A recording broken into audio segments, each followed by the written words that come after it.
Party की लड़ाई के लिए सारा पार्टी कुर्बान। स्वाभिमान, आत्मसम्मान और खतियान और स्थानीय नीति, नियोजन नीति, उद्योग नीति, छात्र नीति, बेरोजगार नीति के लिए तमाम पार्टियों कुर्बान। और JBKSS जिंदाबाद। कि जिसके हाथ में खतियान उसको दो बालू का टेंडर, जिसके हाथ में खतियान उसको दो पत्थर का लीज, जिसके हाथ में खतियान उसको बॉक्साइड, यूरेनियम, ट्रांसपोर्टिंग, सारा उसको बेरोजगारी खत्म होगा। हरियाणा ये क्या वाकई माटी की लड़ाई है या सिर्फ आपको कांग्रेस से चुनाव लड़ने का मौका नहीं मिला इसीलिए आप इसमें आ गए कि आपको चुनाव लड़ने का मौका मिला? देखिए भैया, हम छोटा कार्यकर्ता हैं, गरीब किसान मजदूर। जोहार, मैं जबाज, आप देखना शुरू कर दिए हैं द न्यूज़ खजाना। JBKSS की पार्टी में आज कोडरमा के कांग्रेस के काफ़ी गद्दावर नेता, 2 बार मुखिया भी रहे हैं, वो आज JBKSS की पार्टी ज्वाइन की है। जयराम के हाथों इन्होंने JBKSS ने ज्वाइन किया है। आखिर क्या वजह रहा जो आप कांग्रेस छोड़कर JBKSS ज्वाइन किया? देखिए, माटी की लड़ाई के लिए सारा पार्टी कुर्बान। स्वाभिमान, आत्मसम्मान और खतियान और स्थानीय नीति, नियोजन नीति, उद्योग नीति, छात्र नीति, बेरोजगार नीति के लिए तमाम पार्टियों कुर्बान। और JBKSS जिंदाबाद। क्या वजह आपको दिखा कांग्रेस में और जो ई पार्टी में आपको दिखा, क्या अंतर रहा? देखिए, झारखंड बने 23 वर्ष हो गए। 23 वर्ष में भाजपा ने ज्यादातर शासन किया। हम लोगों ने खून पसीना बहा करके महागठबंधन सरकार बनाया। ये सरकार मैनिफेस्टो में हमारी सरकार लाई थी कि 1932 हम लागू करेंगे, बेरोजगारी दूर करेंगे, पिछड़ा आरक्षण लागू करेंगे, यहाँ के मिनरल्स पर झारखंडियों का हक होगा, झारखंडियों का पहचान होगा। क्या ऐसा हुआ? नहीं हुआ। आज झारखंड में जितने भी युवा वर्ग हैं, किसान हैं, मजदूर हैं, ठगे महसूस कर रहे हैं। यहाँ का नौजवान बंबई में, दिल्ली में जाके भटक रहा है। अरे यहाँ की खनिज संपदा पे बाहरियों को, यूपी वाले, बिहार वालों को लूट हो रही है। इसको कौन रोकेगा? आखिर जब हेमंत सरकार विधानसभा से 32 पास करके राजभवन भेज दिए तो राजभवन से ये बिल वापस आया कि नहीं आया, ये बगोदर के विधायक कल ये सवाल उठाए हैं। उन्होंने इंटरव्यू दिया है कि सदन में ये जानकारी मुख्यमंत्री को देना चाहिए था कि राजभवन से भी आया है कि नहीं आया है। और राजभवन से यदि नहीं आया तो राजभवन किसका है? सेंट्रल का है। तो राजभवन अनुशंसा क्यों नहीं किए सेंट्रल को? झारखंड से कोयला जाएगा, झारखंड से पानी जाएगा, झारखंड से सारे खनिज संपदा जाएंगे। और झारखंडी रोजगार नौजवान कभी तेलंगाना, कभी आंध्र प्रदेश, कभी मुंबई, कभी दिल्ली में रोजगार लिए भटकेगा। झारखंड सरकार को ये बंद करना चाहिए। यहाँ कोयला, पानी, सारे खनिज संपदा बंद कर देना चाहिए।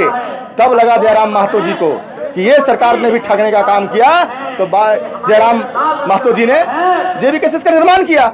हम लोग इनके विचार और इनको नीति से और माटी की लड़ाई के लिए समर्थन दिए हैं, ताकि आने वाला पीढ़ी जो हमारा झारखंड का जो निवासी है, मूलवासी, आदिवासी है, वो कम से कम याद रखेगा कि हमारे पुरखों ने, हमारे पूर्वजों ने लड़ करके झारखंड के जो पहचान था वो पहचान को बरकरार रखा। आपको क्या लगता है ये जो आप बोल रहे हैं यही सब बात तो JMM कह के सत्ता में आई है, तो आखिर दोनों में क्या डिफरेंस है? दिल्ली में भी आपने देखा होगा, दिल्ली में भी देखा होगा कि आंदोलन चल रहा था रामलीला मैदान में, तो उनको हल्का ले रहे थे कि दिल्ली में कुछ नहीं होगा। लेकिन दिल्ली उलट पलट हो गया ना। JBKSS को भी लोग को लग रहा हो कि भीड़ आ रहा है, वोट में नहीं बदलेगा। लेकिन झारखंडी जितने मानव हैं, यहाँ जितने स्टूडेंट हैं, नौजवान हैं, वो शपथ इस बार ले लिए हैं कि 2024 में 81 विधानसभा पे JBKSS का उम्मीदवार आएगा और जिता करके यहाँ के नौजवान, किसान, मजदूर, महिलाएं, झारखंड मूलवासी, आदिवासी, माइनॉरिटी, SC ST सारे वर्ग के लोग भेजेंगे। और जयराम महतो के नेतृत्व में सरकार बनेगा और हर एक विभाग में, चाहे बेरोजगारी हो, गरीबी हो, भ्रष्टाचार हो, सभी चीज मिटाने का काम होगा। भ्रष्टाचार तो 0 टॉलरेंस की नीति पे अपनाया जाएगा। सत्ता पक्ष के जितने लोग हैं आप लोग पर आरोप लगाता है, आपके पार्टी के ऊपर आरोप लगाता है कि ये BJP के B टीम है। देखिए, हम तो इसलिए ना पहले कहा कि दिल्ली में भी लोग आरोप लगाते थे कि वो भी उसका टीम है, उसका टीम है। कौन किसका टीम है हम लोग नहीं जानते हैं। लेकिन यहाँ बात हो रही है, यहाँ के नौजवानों को समझ में आ रहा है कि 23 साल में हम लोग ठगा महसूस कर रहे हैं। 23 साल में हम लोगों का ना रोजगार मिला, ना शिक्षा मिला। शिक्षा में भ्रष्टाचार है, माइनिंग में भ्रष्टाचार है।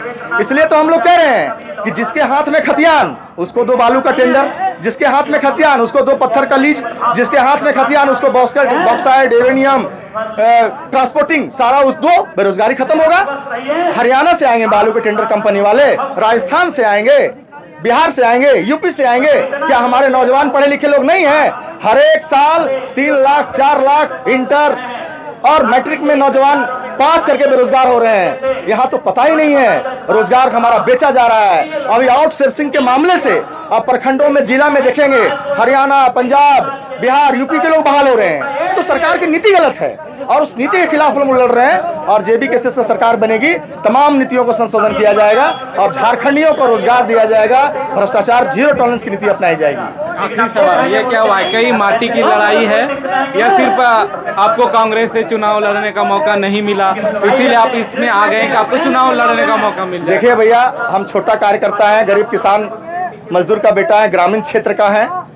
चुनाव लड़ने को इच्छा नहीं थी, इसलिए मैंने नहीं छोड़ा। मैंने ये कहा कि स्वाभिमान, आत्मसम्मान और खतियान के लिए, माटी की लड़ाई के लिए, यहाँ के नौजवानों को रोजगार के लिए, यहाँ के भ्रष्टाचार के लिए जयराम महतो के साथ हम लोग आए हैं। और जिस तरह से समर्थन, अपार समर्थन झारखंड में मिल रहा है, निश्चित रूप से जेबी केसेस की सरकार बनेगी और ये तमाम बिंदुओं पर काम होगा और झारखंडियों में लगेगा 2024 के बाद जब सरकार बनेगी तो झारखंड का एक नया उदय हुआ, झारखंड का एक नया निर्माण हुआ है। तो ये थे हमारे साथ रविशंकर यादव जी, जो कांग्रेस के काफी पुराने नेता हैं। वो आज जेबी केसेस ज्वाइन किए हैं अपने समर्थकों के साथ।